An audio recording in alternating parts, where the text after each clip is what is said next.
مدینے کے سلسلے میں میرے دوستو یہ حقیقت ذہن میں رکھیں کہ دینے والی ذات تو اصل میں اللہ کی ہے، سب کچھ اللہ ہی دیتا ہے، لیکن دنیا کو اللہ نے دارالاسباب بنایا. جیسے خالق اللہ ہے نا، خالق بھی ہیں، فاطر بھی ہیں، مصور بھی ہیں، پیدا بھی کرتے ہیں. جب کچھ نہیں تھا تب اللہ نے پیدا کیا، یہی فاطر کے معنی. ہمیشہ ہر چیز کو اللہ پیدا کرتے ہیں، یہ خالق کے معنی. ہر چیز کی شکل بناتے ہیں، ہماری شکلیں بنائیں، کتنی خوبصورت شکلیں بنائیں، یہ مصور کے معنی. سب کچھ اللہ ہے، لیکن اللہ نے ہماری پیدائش کے لیے ماں باپ کو ذریعہ بنایا اور حکم دیا کہ اللہ کے بعد تمہارے ذمہ سب سے بڑا حق ماں باپ کا ہے، اس لیے کہ ماں باپ ذریعہ بنے. بالکل اسی طرح میرے دوستو اللہ تعالیٰ جتنی روحانی نعمتیں عطا فرماتے ہیں ان سب کو تقسیم کرنے کا اللہ تعالیٰ نے اپنے محبوب حضرت محمد صلی اللہ علیہ وسلم کو ذریعہ بنایا. اس میں کوئی شک نہیں کہ ہدایت اللہ ہی دیتے ہیں، لیکن ہدایت حضور کے واسطے کے بغیر کسی کو نہیں ملتی. یہ دونوں باتیں قرآن پاک میں. ہدایت اللہ ہی دیتے ہیں، فرمایا انک لا تہدی من احببت، آپ اپنی مرضی سے کسی کو ہدایت نہیں دے سکتے. ولکن اللہ یہدی من یشاء، لیکن اللہ جس کو چاہتے ہیں ہدایت دیتے ہیں. لیکن جس کے لیے اللہ ہدایت کا فیصلہ کریں گے دلائیں گے آپ ہی کے ہاتھوں. دوسری جگہ فرمایا وَإِنَّكَ لَتَهْدِي إِلَى صِرَاطٍ مُسْتَقِيمٍ، آپ ہی سیدھے راستے کی ہدایت دیتے ہیں. یعنی ہم جس کے لیے فیصلہ کرتے ہیں دلاتے آپ ہی کے ہاتھوں. توبہ کی توفیق، دلوں کی نورانیت، دلوں میں اللہ کی محبت، اللہ کا تعلق. جس کو ان میں سے کوئی نعمت بھی ملتی ہے وہ حضرت محمد صلی اللہ علیہ وسلم کے قلب کے واسطے سے ملتی ہے. دیکھو اللہ تعالیٰ نے ماں کو پیدائش کا ذریعہ بنایا اور ابتداءً ماں کی چھاتی سے ہمیں روزی دی.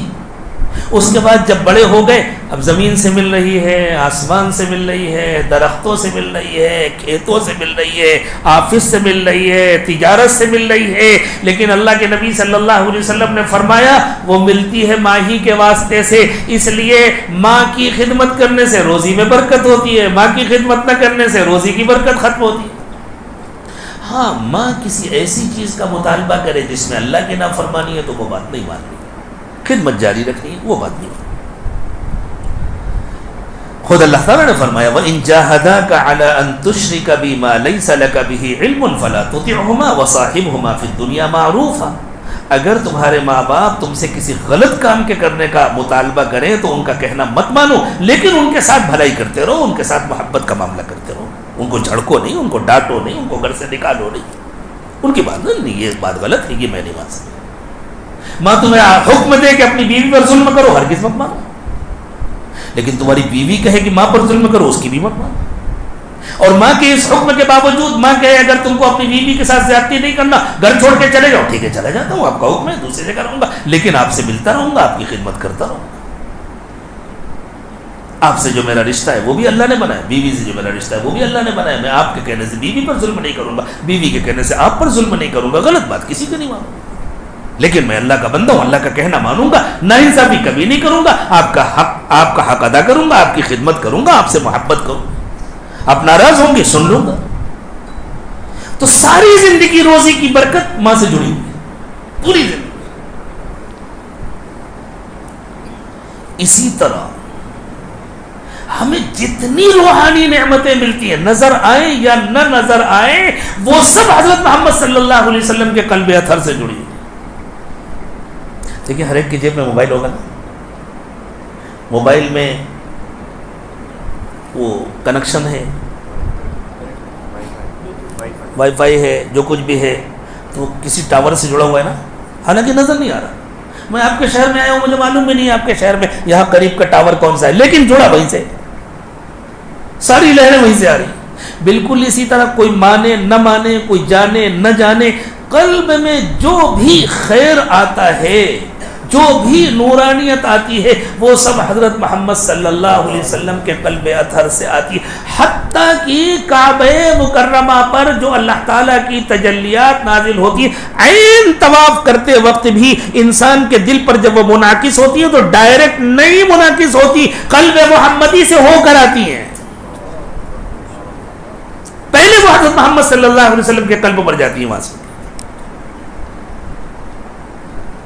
ان آنکھوں سے نظر نہیں آتا، لیکن جن کو اللہ نے بصیرت کی آنکھیں دی ان کو نظر. تو پھر ہمارا حضور اکرم صلی اللہ علیہ وسلم سے رشتہ کتنا مضبوط ہونا چاہیے. جتنا مضبوط ہوگا ہمارا ہی بھلا ہوگا، جتنا مضبوط ہوگا اتنی نعمتیں ملیں گی تو ہمارا اپنا فائدہ ہوگا. اسی لیے اللہ کے نبی صلی اللہ علیہ وسلم نے ارشاد فرمایا من صلی علی واحدۃ صلی اللہ علیہ عشرا، جس نے مجھ پر ایک مرتبہ درود بھیجا اللہ اس پر 10 رحمتیں نازل فرماتے ہیں. یہ 10 رحمتیں بھی وہیں اسی قلب سے آتی ہیں، کہیں اور سے نہیں آتی کہ ادھر درود بھیجا ادھر سے آ رہی، نہیں، یہ 10 رحمتیں بھی اسی قلب سے آتی ہیں. حضور اکرم صلی اللہ علیہ وسلم کے قلب اطہر پر جو مسلسل 10 رحمتیں نازل ہو رہی ہیں، اللہ تعالیٰ نے اپنے نبی صلی اللہ علیہ وسلم کے بارے میں فرمایا وما ارسلناک الا رحمتا للعالمین، وہیں سے یہ رحمتیں آتی. اس لیے میرے دوستو اس سے بڑی خوش نصیبی کیا ہوگی کہ آدمی جب حج کرنے جائے، عمرہ کرنے جائے تو حضور کے در پر بھی حاضر ہو. ایک بنیادی بات یاد رکھو، ہم مدینہ اس لیے نہیں جاتے کہ ہمیں مسجد نبوی میں نماز پڑھنی ہے، سمجھے؟ ہم مدینہ اس لیے جاتے ہیں کہ وہاں رسول اکرم صلی اللہ علیہ وسلم آرام فرمائے ہیں. ہمیں حضور کے روضہ اقدس پر حاضر ہو کر صلاۃ و سلام پڑھنا ہے. آنکھوں سے نہ نظر آنے کے باوجود ہمیں حضور کی زیارت کرنی ہے تاکہ حضور اکرم صلی اللہ علیہ وسلم کی شفاعت نصیب ہو. چونکہ ہم مدینہ جاتے ہیں تو مسجد نبوی میں نماز بھی پڑھتے ہیں. اس زمانے میں گزشتہ چند صدیوں سے یہ فتنہ شروع ہوا ہے جو امت میں کبھی نہیں تھا. سب مدینہ اس لیے جاؤ کہ مسجد میں نماز پڑھنی ہے، حضور کے روزے پر حاضری کے لیے نہ جاؤ. یہ کیا بے وقوفی ہے؟ مکے میں نماز پڑھنے میں زیادہ ثواب ہے یا مدینے میں نماز پڑھنے میں زیادہ ثواب ہے؟ مکے میں نماز پڑھنے میں زیادہ ثواب ہے نا. تو زیادہ چھوڑ کر کم کے لیے جانا سمجھداری ہے کہ بے وقوفی ہے؟ جب ثواب ہی لینا ہے صرف تو زیادہ چھوڑ کر کم کے لیے جانا یہ سمجھداری ہے یا بے وقوفی؟ تو نہ سمجھیے نا، زیادہ ثواب چھوڑ کر کے کم کے لیے کون جائے گا؟ ایک نعمت ایسی ہے جو مدینے میں ہے، مکے میں نہیں ہے. ایک نعمت مکے میں ہے، اللہ کا گھر ہے، لیکن ایک نعمت مدینے میں وہ مکے میں نہیں ہے. وہ رسول اکرم صلی اللہ علیہ وسلم کی آرام گاہ ہے. حضور اکرم صلی اللہ علیہ وسلم کی ذات والا صفات ہے. آپ خود آرام فرما رہے ہیں اور ہمیں مکے والی ساری نعمتیں بھی آپ ہی کے صدقے میں ملتی ہیں، وہیں سے ملتی ہے. اللہ کے حکم پر ہم مکہ آئے تو اب ہم کو جہاں سے مل رہا ہے وہاں جانا ہے. ہم حضور اکرم صلی اللہ علیہ وسلم کو سلام پڑھنے کے لیے جا رہے ہیں. چاہے مدینے کی مسجد میں عام مسجدوں کے برابر بھی ثواب ہوتا تب بھی ہم جاتے، اس سے بھی زیادہ ہوتا جتنا ہے تب بھی ہم جاتے. ہم اصل میں حضور کے لیے جاتے. بڑے ادب اور احترام کے ساتھ جانا چاہیے. مدینے میں جتنے دن رہیں باوضو رہنے کا اہتمام کرنا چاہیے. اور صرف مدینے میں کیوں، دنیا میں جتنے دن رہیں باوضو رہنے کا اہتمام کرنا چاہیے. آج سے شروع کر دیں، ابھی نیت کر لیں انشاءاللہ. اور اگر آپ شروع کر دیں گے نا تو اللہ آسان کر دیں گے. لاکھوں لوگ ہیں دنیا میں جو ماشاءاللہ 24 گھنٹے باوضو رہتے ہیں، کوئی پریشانی نہیں ہوتی. جب وضو ٹوٹتا ہے وضو کر لیتے ہیں، ٹوٹتا ہی نہیں ہے ان کا. جب استنجا کرتے ہیں تبھی ٹوٹتا ہے، استنجا کرتے ہیں وضو کر لیتے ہیں. جب سو کر اٹھتے ہیں تبھی ٹوٹتا ہے. اگر آپ باوضو سوئے تو سوتے میں نہیں ٹوٹتا، جب آپ اٹھے اب وضو ٹوٹ گیا، جائیے استنجا کیجیے پھر وضو کر لیجیے. باوضو رہنے سے انسان کا دل شیطانی حملوں سے محفوظ رہتا ہے، نورانیت رہتی ہے. وضو کا اپنا ایک نور ہوتا ہے، دل میں نورانیت آتی ہے باوضو. تمام گناہوں سے بچیں اور ابھی سے بچنے کی کوشش کریں. پوری زندگی کو گناہوں سے خالی کریں. اور کسی بڑے کے پاس جب جاتے ہیں تو کوئی تحفہ لے کر جاتے ہیں نا، تو کوشش کریں حضور کے پاس بھی تحفہ لے کر جائیں. خوب درود و سلام پڑھیں، خوب درود شریف پڑھیں. پہلے سے سلام تو وہاں جا کر پڑھیں. قرآن پاک پڑھیں، اس کا ثواب پہنچائیں حضور کو.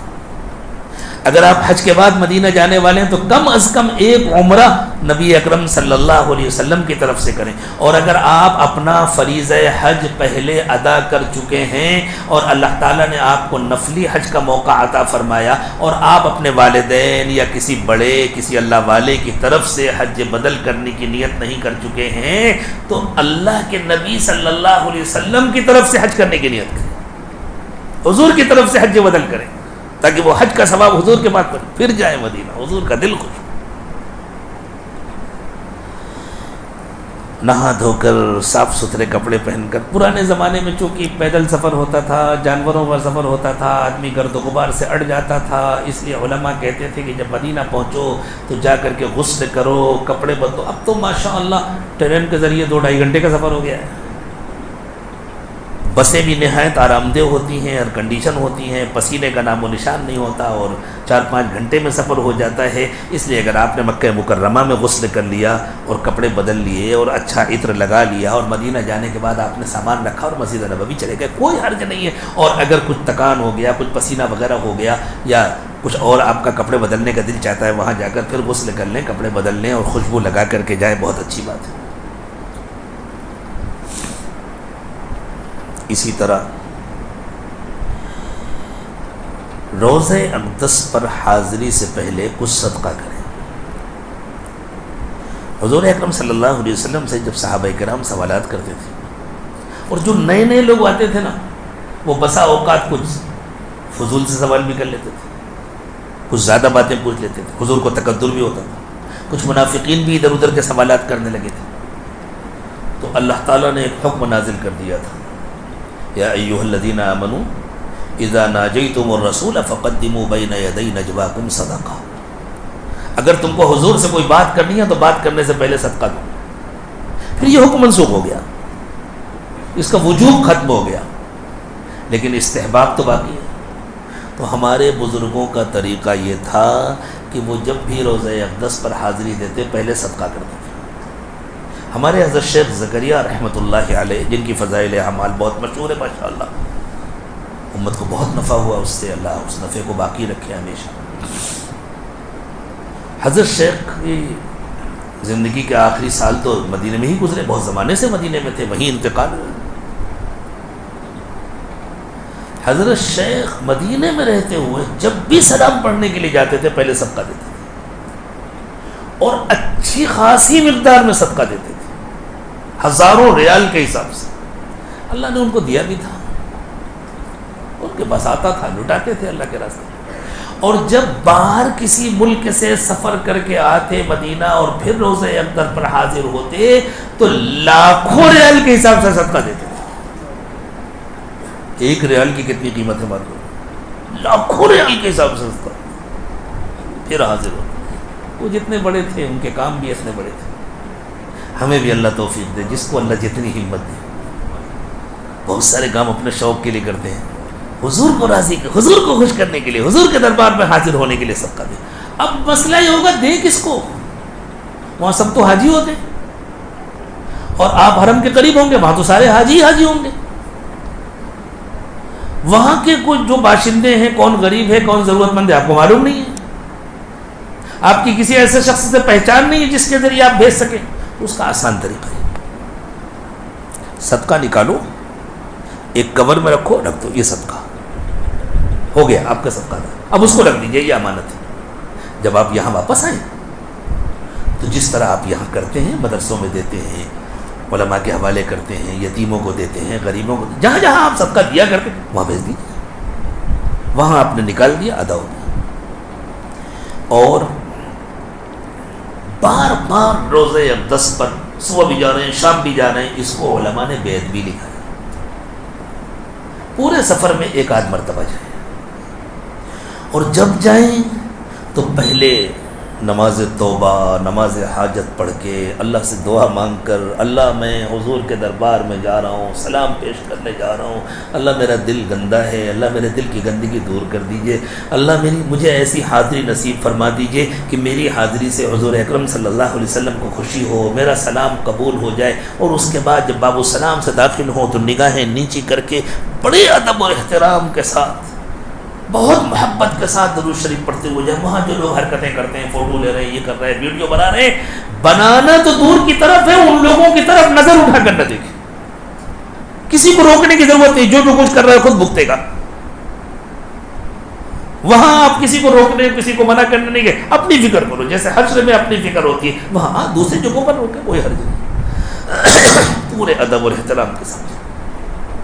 کتابوں میں سلام کے بہت سے صیغے لکھے ہوتے ہیں, اور آج کل وہاں حال یہ ہے کہ جن لوگوں کو وہاں مقرر کر دیا گیا ہے ہماری بدعمالیوں کے نتیجے میں, وہ وہاں کے جو پہرے دار کھڑے نا, یوں سمجھے یہ ہماری بدعمالیاں ہیں جو کھڑی ہیں, وہ رکنے ہی نہیں دیتے. کچھ تو ان کی انتظامی مجبوری ہے کہ مجمع بہت زیادہ ہوتا ہے, اور کچھ ان کے دلوں کا جو حال ہے اللہ جانے. پتہ نہیں وہ آنے والوں کو بیوقوف سمجھتے ہیں, کیا سمجھتے ہیں, یا وہ صلاۃ و سلام پڑھنے کو شرک سمجھتے ہیں, اللہ جانے کیا کیا سمجھتے ہیں. وہ بھگاتے ہیں, چلو چلو چلو چلو. تو پھر ایسے موقع پر یوں کریں کہ مختصر سے سلام پیش کریں. الصلاۃ والسلام علیک یا رسول اللہ. اس کے ساتھ ایک آدھ جملے جو آپ کہہ سکتے ہیں کہیں. اور وہاں چونکہ نبی اکرم صلی اللہ علیہ وسلم سلام کو سنتے ہیں, اور جس کا سلام حضور کو پسند ہوتا ہے اس کو جواب دیتے ہیں. بہت خوش نصیب ہے جس کو حضور کی طرف سے جواب مل گیا. کس کو ملا کس کو نہیں ملا ہمیں پتہ نہیں, اسی لیے تو رو کر کے دعا مانگ کے جانے کی ضرورت ہے. تو چونکہ حضور سن رہے ہیں, اس لیے ہمارے بزرگوں نے فرمایا وہاں کلمہ بھی پڑھا, اشہد ان لا الہ الا اللہ وحدہ لا شریک لہ واشہد انک رسول اللہ. یا اگر اتنا نہیں یاد, لا الہ الا اللہ محمد رسول اللہ, جو کلمہ یاد ہو, تاکہ حضور ہمارا کلمہ سن لیں, اور قیامت کے دن حضور اللہ کے پاس گواہی دیں, اللہ یہ میرا امتی, اس نے میرے سامنے کلمہ پڑھا تھا, میں اس کے کلمے کا گواہ. پھر آگے بڑھے. وہاں 3 جالیاں ہیں, جیسے یہ آپ کے دروازے ہیں نا سامنے, جیسے 4 دروازے ہیں, ایسے سمجھ لیجیے وہاں 3 ہیں, ایک ادھر جالی, ایک ادھر جالی, ایک بیچ میں.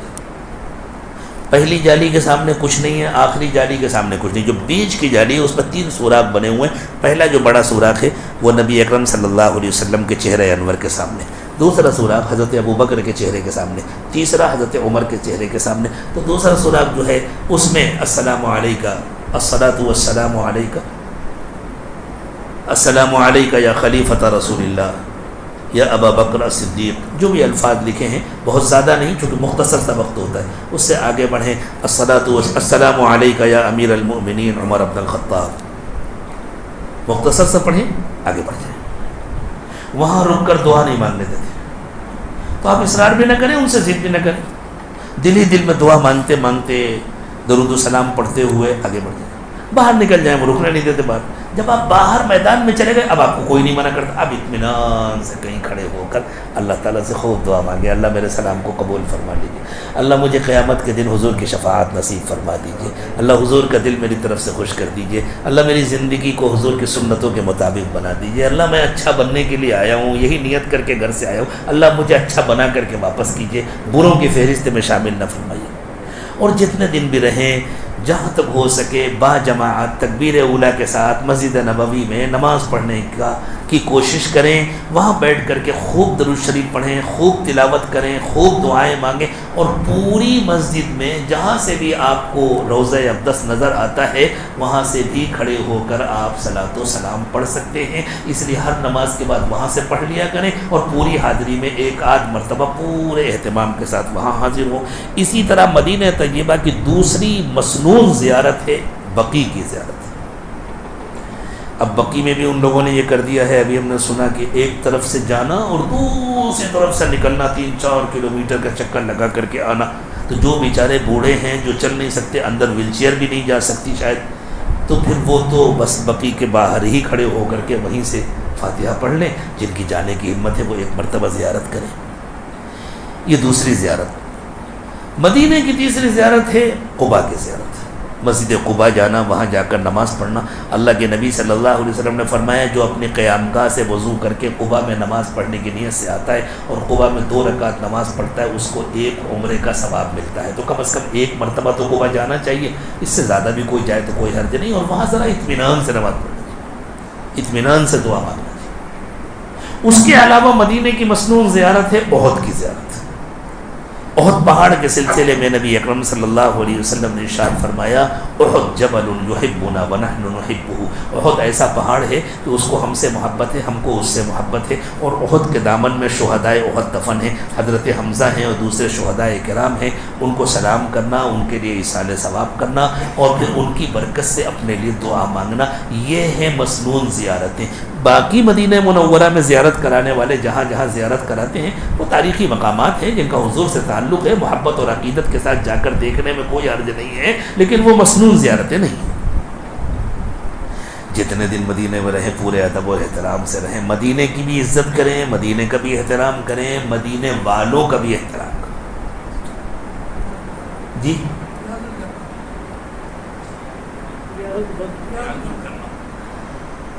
ہاں، مسجد کے اندر کا ایک حصہ ہے، نبی اکرم صلی اللہ علیہ وسلم نے ارشاد، میں اصل میں باہر کی زیارتوں کا تذکرہ کر رہا تھا۔ جی، مسجد کے اندر کا ایک حصہ ہے، حضور اکرم صلی اللہ علیہ وسلم نے فرمایا کہ میری قبر یعنی میرے حجرے اور میرے منبر کے درمیان کا جو حصہ ہے یہ جنت کی ایک کیاری ہے، روضۃ من ریاض الجنہ۔ اب وہاں اس کے لیے پرمٹ ضروری ہو گیا ہے، اس کی بکنگ کرنی پڑتی ہے، تو اس کو کر لیں آن لائن، اور اس کے بعد وہاں جائیں اور جتنا اطمینان سے ہو سکے وہاں نماز پڑھیں، دعا مانگیں۔ پہلے تو اس کا اہتمام ہوتا تھا کہ وہاں جو الگ الگ ستون ہیں ہر ستون کے پاس 2 رکعت پڑھتے تھے، اب تو اس کی کوئی گنجائش ہی نہیں رہے گی، جہاں جگہ مل گئی 2 رکعت ڈھنگ سے پڑھنے کو مل جائے تو بڑی بات ہے۔ دنیا بھر کے انتظار کے بعد وہاں جاتے ہیں اور وہاں جو لوگ کھڑے ہوئے ہیں وہ کہتے ہیں حاجی جلدی کرو، دوسرے انتظار کر رہے ہیں حاجی جلدی کرو، دوسرے بہرحال ان کی کوئی مجبوری ہوگی، وہ اپنا حساب اللہ کیا دیں گے۔ ہمیں اپنا عمل جتنا ہو سکے اہتمام سے کرنا، جلدی سے مختصر سی 2 رکعت نماز پڑھ لیں، پھر جتنا ہو سکے دعا کر لیں، جب وہ کہیں کہ چلو اٹھو تو چلے جائیں، پھر ان سے ضد نہ کریں اور چلے جائیں انشاءاللہ۔ جتنے دن مدینے میں رہیں پورے ادب اور احترام کے ساتھ رہیں، مدینے کا بھی احترام کریں، مدینے والوں کا بھی احترام کریں، کسی کی کوئی بات بری لگے تو عفو و درگزر سے کام لیں، محبت و نرمی کا معاملہ کریں، اور جب واپسی کا وقت آئے تو بڑی ندامت کے ساتھ، بڑی شرمندگی کے ساتھ اللہ سے یہ دعا مانگ کر واپس ہو۔ نبی اکرم صلی اللہ علیہ وسلم نے فرمایا مدینہ بھٹی ہے، جیسے بھٹی میں سونا ڈالا جاتا ہے تو کھرا الگ ہو جاتا ہے، میل کچیل الگ ہو جاتا ہے، ایسی مدینہ بھٹی ہے، وہ میل کچیل کو نکال کے باہر پھینک دیتی ہے۔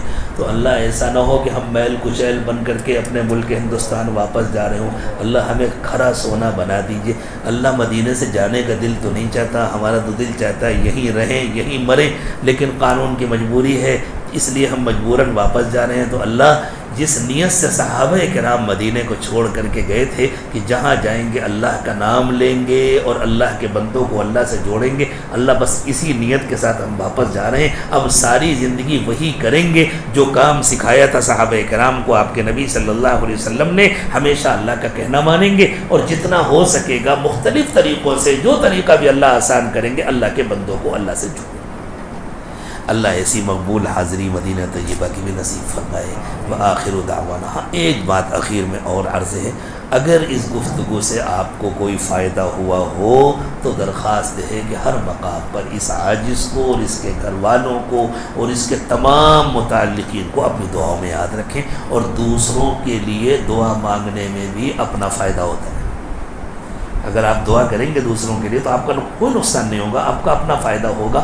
نبی صلی اللہ علیہ وسلم نے فرمایا جو کسی کی غیر موجودگی میں اس کے لیے دعا مانگتا ہے تو اللہ تعالیٰ ایک فرشتہ مقرر کرتے ہیں، فرشتہ کہتا ہے اللہ اس کی دعا قبول کر لیجئے، اور جتنا اس نے دوسرے کے لیے مانگا اتنا ہی اس کو بھی دیجئے۔